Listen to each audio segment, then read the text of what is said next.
Dans l'assemblée des saints, assoiffé je me tiens, que ton onction descende sur moi.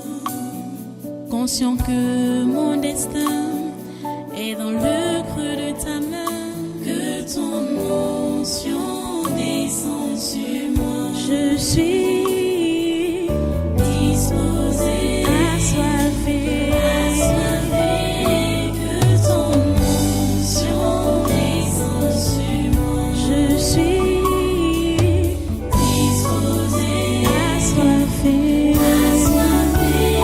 que ton onction descende sur moi.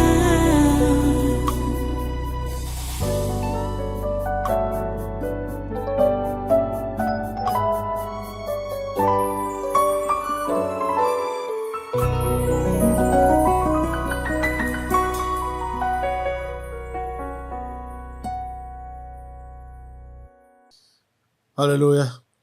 Donc voilà, tu restes debout et tu prends ta Bible. Prends ta Bible, nous allons passer à la parole maintenant. Matthieu chapitre 13. Matthieu chapitre 13, à partir du verset 24 jusqu'au verset 30, et puis du verset 36 jusqu'au verset 43. Nous sommes toujours dans le même passage. Je vais lire, si je regarde la page. Il leur proposa une autre parabole et il dit: Le royaume des cieux est semblable à un homme qui a semé une bonne semence dans son champ. Mais pendant que les gens dormaient, son ennemi vint, sema de l'ivraie parmi le blé, et s'en alla. Lorsque l'herbe eut poussé et donné du fruit, l'ivraie parut aussi. Les serviteurs du maître de la maison vinrent lui dire: Seigneur, n'as-tu pas semé une bonne semence dans ton champ? D'où vient donc qu'il y a de l'ivraie? Il leur répondit: C'est un ennemi qui a fait cela. Et les serviteurs lui dirent: Veux-tu que nous allions l'arracher? Non, dit-il, de peur qu'en arrachant l'ivraie, vous ne déraciniez en même temps le blé. Laissez croître ensemble l'un et l'autre jusqu'à la moisson. Et à l'époque de la moisson, je dirai aux moissonneurs: arrachez d'abord l'ivraie et liez-la en gerbe pour la brûler, mais amassez le blé dans mon grenier. Verset 36. Alors il renvoya la foule et entra dans la maison. Ses disciples s'approchèrent de lui et dirent: Explique-nous la parabole de l'ivraie du champ. Il répondit: Celui qui sème la bonne semence, c'est le Fils de l'homme. Le champ, c'est le monde. La bonne semence, ce sont des fils du royaume. L'ivraie, ce sont des fils du malin. L'ennemi qu'il a semé, c'est le diable. La moisson, c'est la fin du monde. Les moissonneurs, ce sont des anges. Or, comme on arrache l'ivraie et qu'on la jette au feu, il en sera de même à la fin du monde. Le Fils de l'homme enverra ses anges qui arracheront de son royaume tous les scandales et ceux qui commettent l'iniquité. Et ils les jetteront dans la fournaise ardente, où il y aura des pleurs et des grincements de dents. Alors les justes resplendiront dans le royaume de leur Père. Que celui qui a des oreilles pour entendre, entende. Prions le Seigneur. Dieu Très Saint, nous te remercions pour ta parole de ce jour. Et nous te prions, Seigneur, donne-nous les oreilles pour entendre. Seigneur, donne-nous les oreilles pour entendre ce que tu enseignes, ce que tu nous enseignes. S'il te plaît, nous voulons des oreilles, des bonnes oreilles du cœur. Seigneur, c'est notre prière. Au nom puissant de Jésus, nous avons prié. Amen. Ok, prenez place dans cette présence. Et une fois de plus, soyez les bienvenus à ce congrès des surnaturels de ce 2 novembre 2025. C'est la fin du séminaire de ce mois, ce 11e mois de l'année de grâce que le diable a voulu que ce soit l'année de douleur. Mais c'est l'année de grâce, l'année de bénédiction. Alléluia. Merci Seigneur. Dis merci Seigneur. Alléluia. À toi la gloire, grand Dieu. Voilà. Nous allons finir. Bon, j'espère, hein. Peut-être il y aura d'autres enseignements qu'on n'a pas abordés, je veux dire d'autres éléments d'enseignement qu'on n'a pas abordés dans cette parabole aujourd'hui. Mais l'essentiel est de savoir que Jésus sème la bonne semence. Et la bonne semence, ce sont ses enfants. Le diable sème l'ivraie. Et l'ivraie, ce sont les enfants du diable.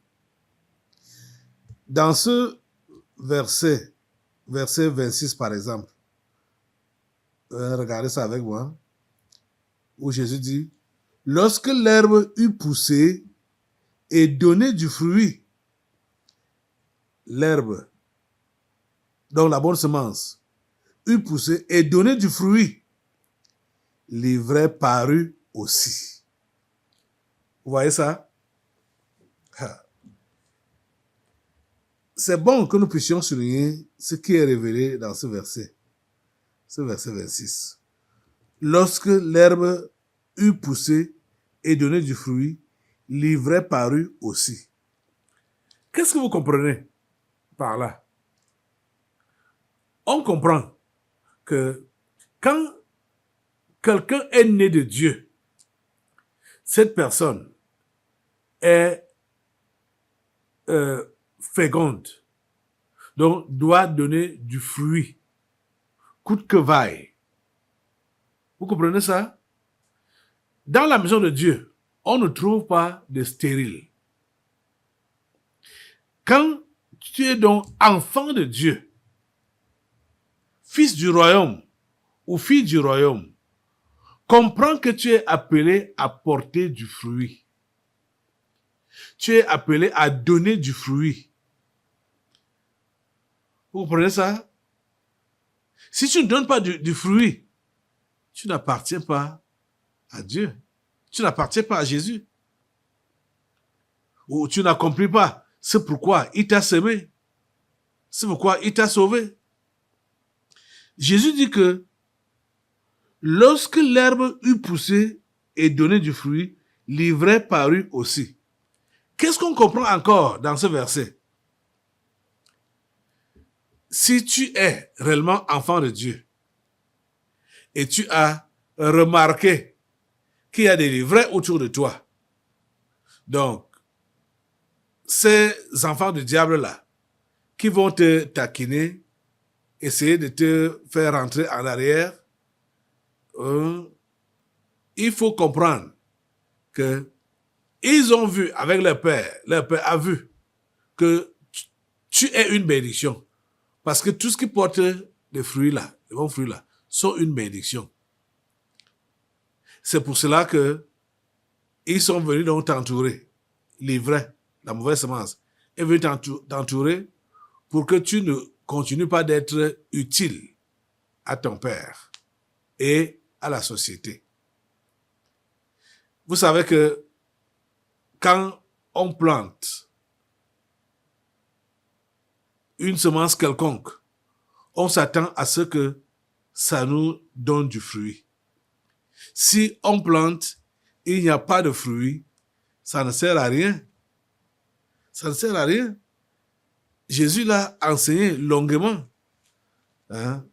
Voyons un peu dans l'évangile de Jean. Tournez avec moi dans l'évangile de Jean. Vous allez voir cette histoire de porter du fruit. Si tu ne portes pas de fruit, tu n'es pas utile. Tu n'es pas utile, pas du tout. Hein? Écoutez, Jean chapitre 15. Jésus dit, Je vais lire au verset 5. Je suis le cep. Vous êtes les sarments, c'est-à-dire les branches. Celui qui demeure en moi et en qui je demeure porte beaucoup de fruits, car sans moi, vous ne pouvez rien faire. Vous comprenez? Et écoutez le verset 6. Si quelqu'un ne demeure pas en moi, il est jeté dehors, comme le sarment, et il sèche. Puis on ramasse les sarments, on les jette au feu, et ils brûlent. Vous voyez? Donc, les sarments ou les branches qui ne portent pas de fruits sont inutiles. Ces branches-là doivent être coupées et jetées au feu. Et Jésus a dit que lorsque l'herbe eut poussé et donné du fruit, l'ivraie parut aussi. Si tu as été planté par Jésus, donc si tu es né de nouveau, tu es supposé porter du fruit. Et tu es encouragé à les porter. Tu comprends, non? Tu es encouragé à les porter. C'est-à-dire, les fruits, toutes sortes de bons fruits. Hein. Les fruits comme bon caractère. Hein? Donc, les fruits comme bon caractère. Et les fruits également comme, comme bon travail. Bon travail. Les fruits comme bon caractère et les fruits comme bon travail. Parce que voilà les deux caractères de fruits qu'on est appelé à porter. Et ça commence par les fruits bon caractère. Parce que si tu ne portes pas les fruits bon caractère, tu ne peux pas porter les fruits bon travail. Les fruits bon travail, c'est quoi? C'est gagner les âmes. Si tu ne gagnes pas les âmes au Seigneur, tu ne portes pas les fruits d'un bon travail. On ne peut pas te dire, le maître ne va pas te dire bon et fidèle serviteur. Parce qu'il faut que tu gagnes les âmes. Il faut que tu sauves les autres. Les fruits comme caractère, bon caractère. On voit ça dans Galates. Allons dans Galates.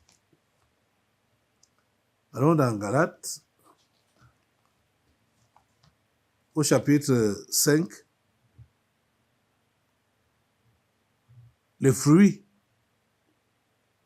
bon caractère, c'est quoi? Verset 22. Galates chapitre 5, verset 22. Mais le fruit de l'esprit, c'est l'amour,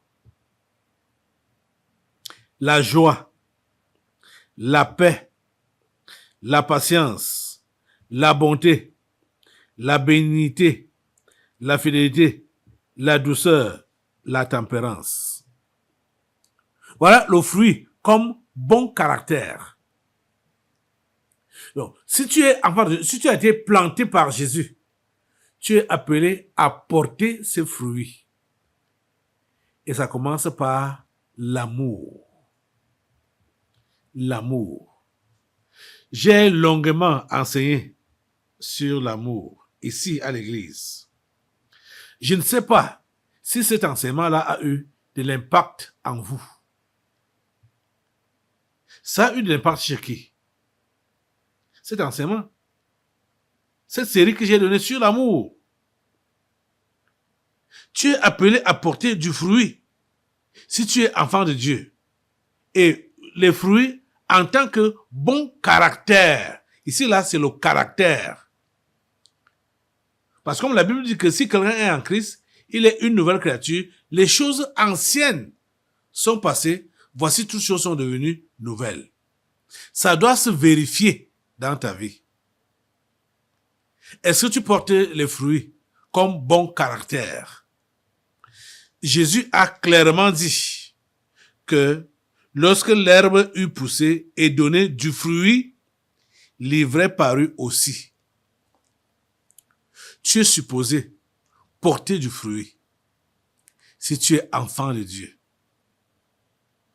Tu comprends ça? Tu dois les porter. Tu dois porter l'amour, c'est elle-même qui est, je veux dire, c'est lui, l'amour. C'est lui qui est la base ou le pilier de tous les autres fruits que tu es appelé à porter. L'amour. Si tu n'as pas d'amour, tu ne peux pas porter les autres fruits qui suivent là. Et n'en parlons pas du fruit, des fruits en tant que travail, le fruit du travail, donc gagner les âmes. Ça doit être sur la base de l'amour. L'amour doit être le fondement. Cher ami, j'aimerais que tu regardes encore bien au fond de toi là. Est-ce que tu aimes les autres? Est-ce que tu aimes tes frères et sœurs? Est-ce que tu as de l'amour dans ton cœur pour tes frères et sœurs? Ou alors, qu'ils soient là ou qu'ils ne soient pas là, ça ne te dit rien. Tu es insensible. Qu'ils aient des problèmes ou pas, tu es insensible. Donc, tu ne veux même pas savoir ce qui les concerne. Écoutez, l'indifférence, c'est la haine. Hein? Quand vous êtes indifférent vis-à-vis de vos proches, vis-à-vis de vos frères et sœurs, vous êtes indifférent. C'est-à-dire, vous n'êtes pas occupé ou préoccupé par ce qui les concerne. C'est de la haine. C'est de la haine. Et si ce n'est pas de la haine, ça va être de la jalousie. Hein? Donc, en fait, quand il n'y a pas l'amour, il y a le contraire. Le contraire, c'est la haine. Vous comprenez ça? Est-ce que tu portes ces fruits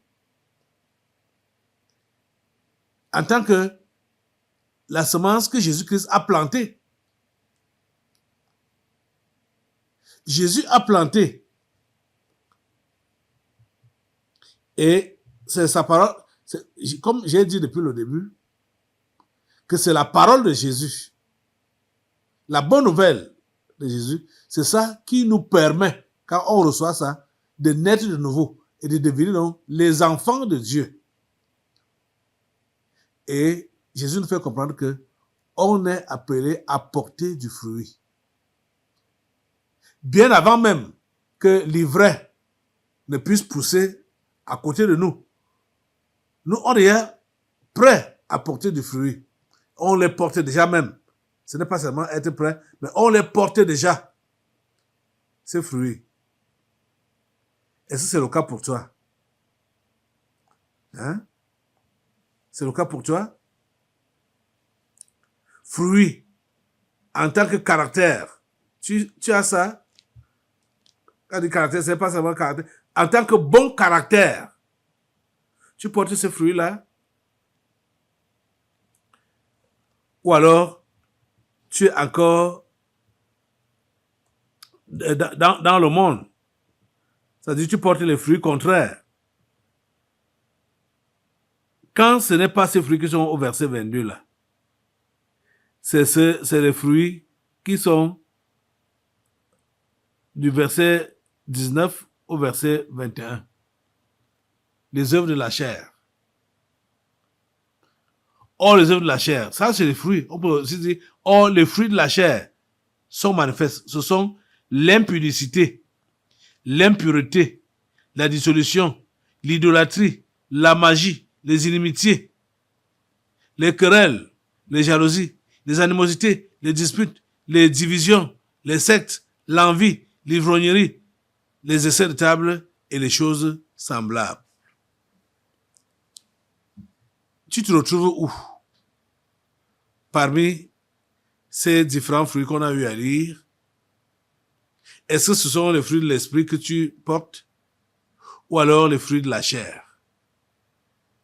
Qu'est-ce que tu portes comme fruit? Qu'est-ce qui se voit dans ta vie?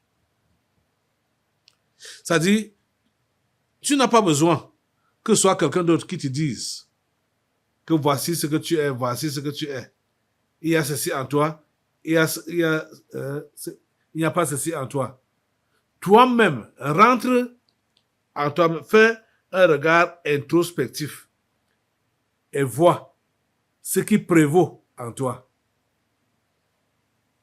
Quel genre de fruits tu portes? Quel genre de fruits tu portes? Vous voyez, quand on va continuer avec la lecture au verset 41, le verset 41 nous dit, allez là, le Fils de l'homme enverra ses anges qui arracheront de son royaume tous les scandales et ceux qui commettent l'iniquité. Vous comprenez ça? Ça veut dire quoi? Même à l'église, il y a des livrets. C'est ça qu'on voit ici là. Que même à l'église, même l'église qui est réellement l'église de Jésus-Christ, hein, où il y a réellement ses enfants. Vous comprenez ça? Ce n'est pas que les religions comme catholiques ou protestants ou musulmans ou nommez-les, mais là où Dieu est réellement adoré en esprit et en vérité, il y a des livrets dedans.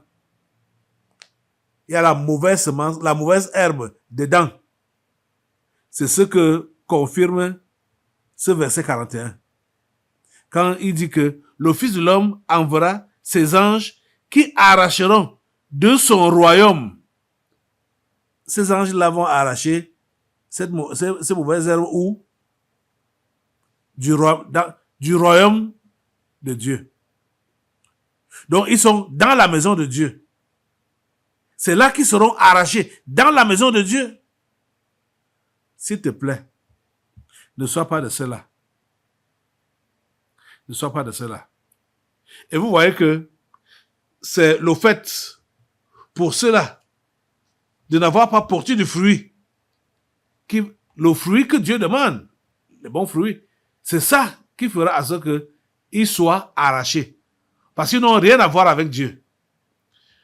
Voyons un peu ce que Jésus a enseigné. On repart dans l'évangile de Jean. Ce que Jésus a enseigné concernant les fruits, le port des fruits, combien c'est important qu'on puisse porter de fruits. Parce que si on ne porte pas de fruits, on est coupé et jeté au feu. C'est Jésus qui l'enseigne. Vous comprenez? Ok. Allons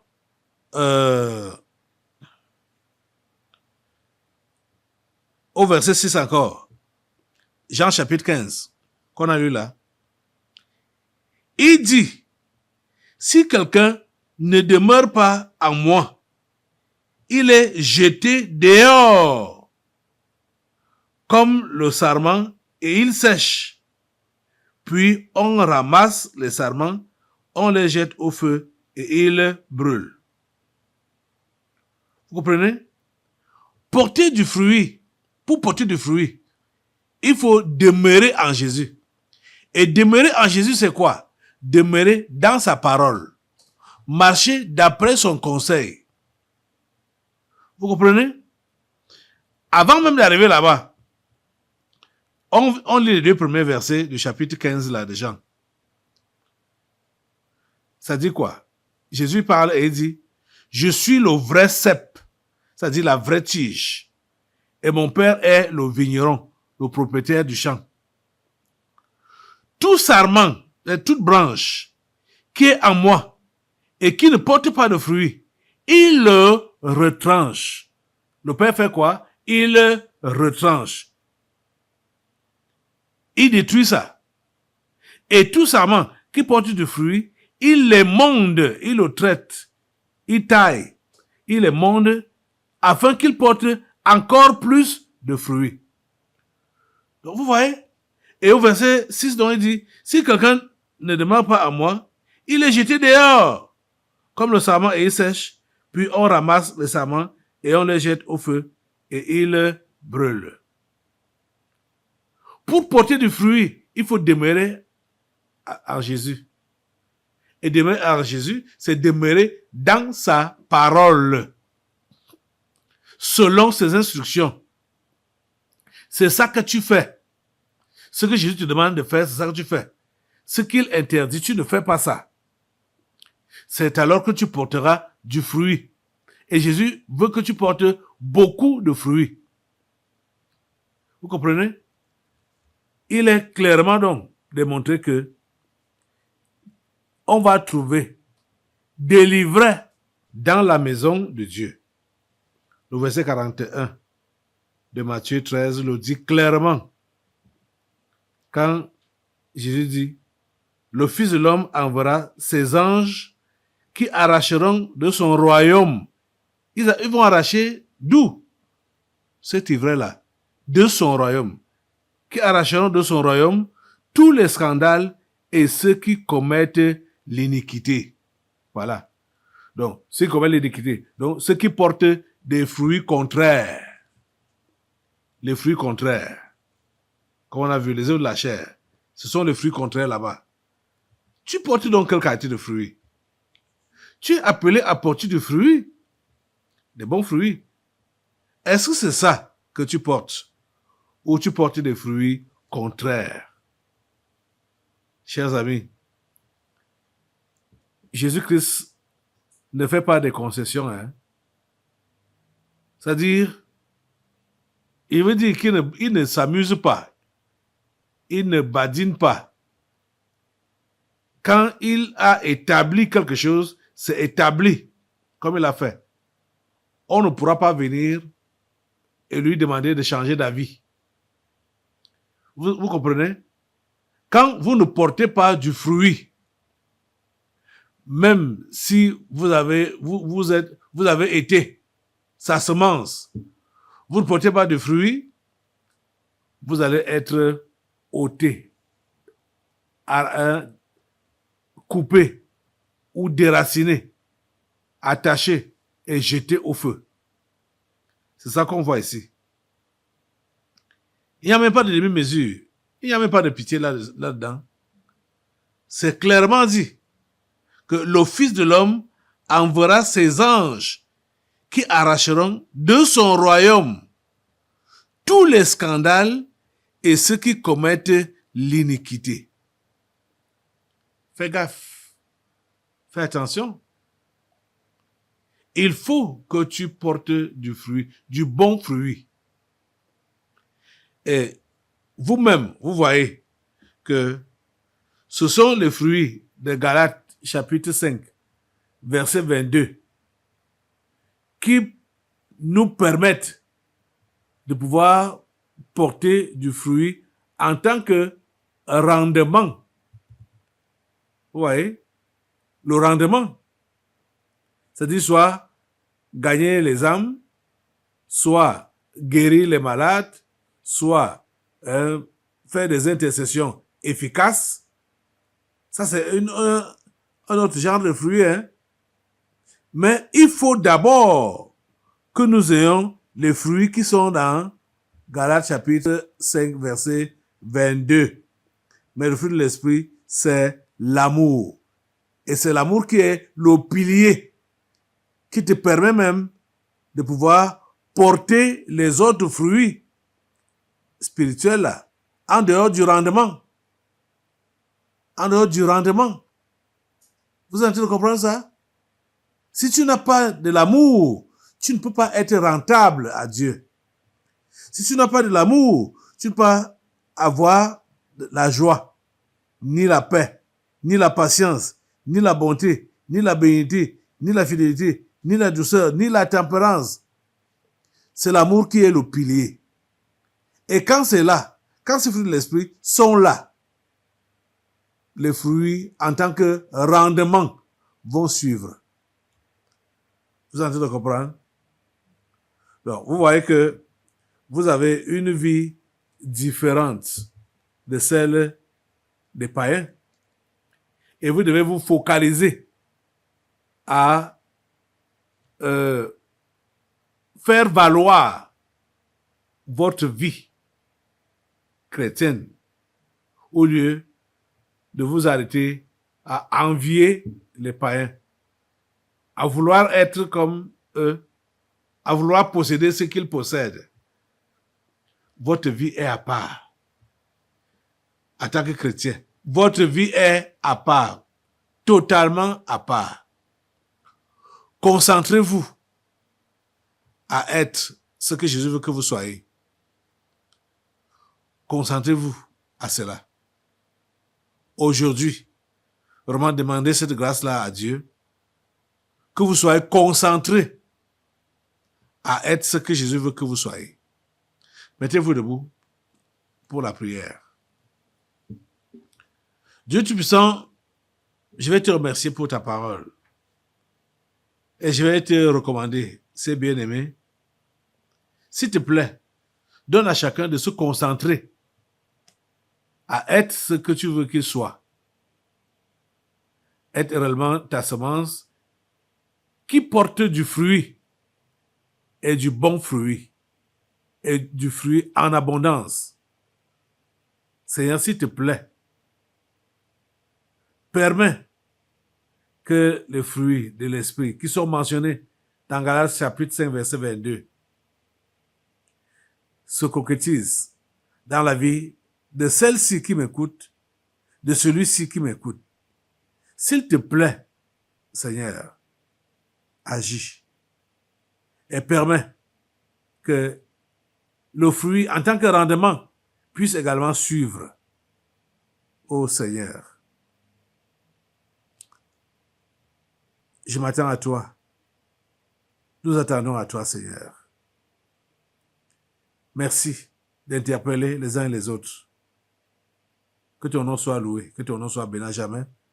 Au nom puissant de Jésus, j'ai prié. Amen. Assois-toi. Nous allons maintenant passer aux délivrances prophétiques. Dans l'assemblée des saints, assoiffé je me tiens, que ton onction descende sur moi. Conscient que mon destin est dans le creux de ta main, que ton onction descende sur moi. Je suis disposé, assoiffé, que ton onction descende sur moi. Je suis disposé, assoiffé, que ton onction descende sur moi.